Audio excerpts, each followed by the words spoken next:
Hey, I'm the Reverend Miranda Hassett, rector of St. Dunstan's Episcopal Church on the west side of Madison, Wisconsin. One of the things that's special about St. Dunstan's is our church grounds. We have this lovely green space around the church that we use in lots of ways to play and visit, rest and pray. We have neighbors who enjoy walking here too.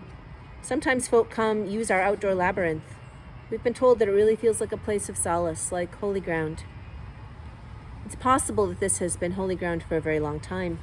200 years ago, the Ho-Chunk people lived here. The larger area around the lakes, Dejope, was both a special place for the Ho-Chunk and a meeting place for other tribes of the region. We know that this area has been sacred to Native peoples for 1,000 years and longer because of the effigy mounds that surround the lakes. Our closest surviving effigy mound, a fox, is less than half a mile away. It's very possible there were other mounds in this area that were destroyed by settler farming.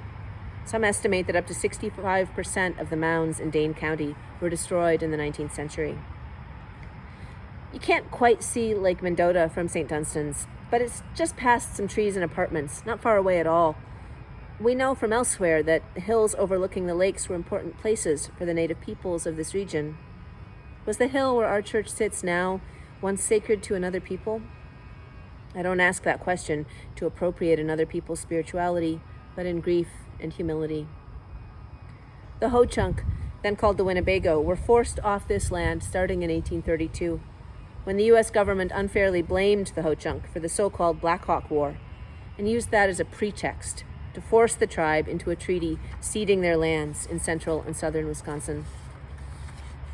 A couple of weeks ago, at a UW-sponsored panel to reflect on Treaty Day, the 189th anniversary of that treaty, Michelle Greendeer-Rave, a tribal attorney for the Ho-Chunk Nation, explained the history of the 1832 treaty and others before and after.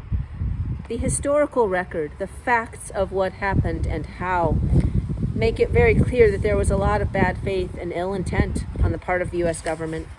They didn't really respect the tribes, and they wanted the land. The existence of treaties and payments does not mean these negotiations were fair, honest, or just.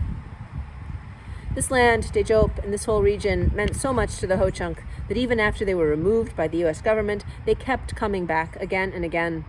We honor their resilience, resourcefulness, and commitment. When I first came to St. Dunstan's a decade ago, the church had a written version of its history, compiled with a lot of love and good intentions. It started in the 1850s, when two brothers, German immigrants, bought the land from the U.S. government and started a farm here.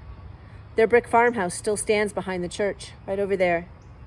Then our parish history jumped to 1957, when the church itself was founded. There was nothing about the land and the people who loved it before European settlers arrived. That just wasn't a question people were asking, not just here, but lots of places. Today, our church is working towards a deeper understanding of our history, deeper in time and deeper in reckoning with the spiritual weight of past injustice and loss. As Christians, we believe in repentance and amendment of life. Repentance means facing the reality of wrong or hurtful actions and their impact. It has to be wholehearted and honest. Amendment of life means that we try to make up for past actions and to do better in the future with God's help. I don't know yet what amendment of life and repentance could look like for us at St. Dunstan's. But I do know we can't move towards a better future without a real understanding of the past. Even when that means unlearning a simple story and learning a more complicated one. Even when that means unlearning a comfortable story and learning an uncomfortable one. Wisconsin's teachers and professors need to be free to teach the truth. And Wisconsin's students and citizens need to learn it. Let's teach the truth, Wisconsin.